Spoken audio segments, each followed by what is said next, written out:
back to my channel. I just started my video with my selfie stick remote. I thought I could only take pictures with this, so that's convenient. Welcome back to my channel. Today is not only just Tuesday, not only just Taco Tuesday, but on this channel, we're getting into Tattoo Tuesday.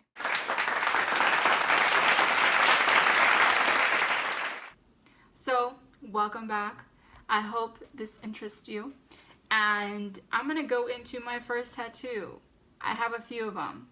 I've gone through about 34 tattoos in my lifetime. And it started when I was 16.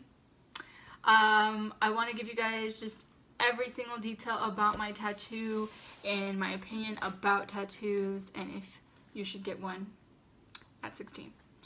Now, we'll start with that, my opinion. 16. That's young, but it is old enough for you to understand what you're getting yourself into. And you know it's permanent. And you know that you should probably get something that means something to you. Now, I'm going to enter a picture here.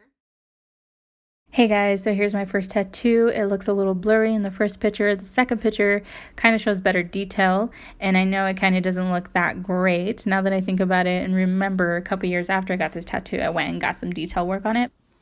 And that was my first tattoo. And of course, if you can read the fact that it says Reyes, and that is my last name. I take pride in my last name, although it's not gigantic. My brother has it across his whole back. Mine's not that big, but I really took pride in it. And as far as I know, my dad is really the only one out of all his siblings that have my grandfather's last name. So I thought those were interesting, and I decided to take pride in it. Would I change it when I get married? I don't know. I don't know if I will, but we'll cross that bridge when we get there. I was 16. My mom was really the only one that kind of gave me hell about it because she's very conservative, and she says that girls with tattoos don't get the respect that they deserve. People don't take them seriously. People think that we don't respect our bodies because we put ink on them. It's not pure anymore, you know, the spiel. And I knew that I was kind of like the black sheep of the family, and I really didn't care, and I was like a veteran at being a rebel, so it was whatever at that time. And I remember going to get this tattoo. My brother-in-law took me to this guy's house that really looked like a shack by a tree and a school bus in the middle of the desert, so imagine how I felt. But I believe that he got tattoos by this guy, so it was, you know, he trusted him, and I was like, all right, cool, whatever. I just want this tattoo. I was dating somebody at the time, and he got a tattoo as well. He got two of them, actually. And he went first, and then I went. I was, like, sitting on a chair, and the chair was backwards, and I was kind of just, like, leaning over him, making sure I stood still. And the pain, I mean, all my tattoos were painful. If you're one of those freaks that likes the pain and puts you to sleep, like, more power to you. But for me, they hurt, every single one of them, even still to this day. I don't even think my tattoo artist would want to tattoo me again, because last time I got a tattoo, he's like, you're being a little you-know-what. So, anyway, I think the older you get, your pain receptors are like, hey, settle down, you're getting old. Like, you don't need to be doing all this. But, whatever. They're addicting. But yeah, I started very young, and the pain, I mean, I want to say it was under a 5 on a scale of 1 to 10. It wasn't that painful. I believe it's a fact that wherever the sun doesn't hit, as far as skin, it's a little bit more sensitive. And my back, I mean, at that age, I wasn't really wearing much clothes, sadly enough. But my back was exposed, and a lot of sun hit it. So, yeah. But that was kind of just the placement that I had decided on. I wanted it to be visible, but also where I could cover it. And my parents, when they saw it, they were like, okay, at least you didn't get anything like that didn't make sense. It's your last name. That's fine.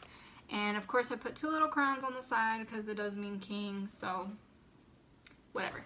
But yeah, that was kind of my experience. Not that, you know, big of a deal. I know at this day and age, people kind of do their more independent thing and do their stuff at home. Just make sure that you can see some certificates They have all the needles coming out of individual packages. They have a little box, hazard box, I don't know what they're called, but where they put the needles in, so you know that they are serious about their work. And I'll actually link my artist's information down below, because he's probably the best artist I've ever gone to, and he's amazing, so check him out. But yeah, that was my experience. As far as regretting it, I don't regret it. I wouldn't cover it. I won't remove it. That, I heard that's more painful, so why would I do that? But yeah, I actually wanted to give you guys a couple facts about my last name. I know that it means king, and it's Spanish. I don't know if they meant like Spanish Spain or Spanish Mexico, but it's Spanish. And it's really cool if you Google your last name and you're kind of intrigued with where it came from. It directed me to Ancestry.com. I'm pretty sure it's a pretty popular website. And it took me to the map of the U.S., and it shows you from 1880 to 1920 where your last name has been documented the most. And I thought that was very interesting, because in 1880 it started, oh, actually 1840, it started in Florida and Louisiana, I believe that was the state, but more on the east side of the country. Mexico wasn't an option, so I couldn't look up Mexico because my parents are from Mexico, but Florida and Louisiana, so I was like, okay. And then I moved it over to 1920, and it ended up being documented to most in Texas and in California. Texas makes sense, because I can walk to Mexico right now, where my dad is from. He's from Juarez, Chihuahua, and it's like right there because I'm in El Paso. But it makes sense that it was documented more in Texas, because I know that we have family out here, like the kind of family, like you shake their hand and all of a sudden they're like your fourth cousin, like that kind of family. I don't know them personally, but I know that we have family out here, and most of my dad's siblings, two of my aunts, I believe, do live across the border in Juarez, Chihuahua. So I thought that was very interesting. You should go check that out. And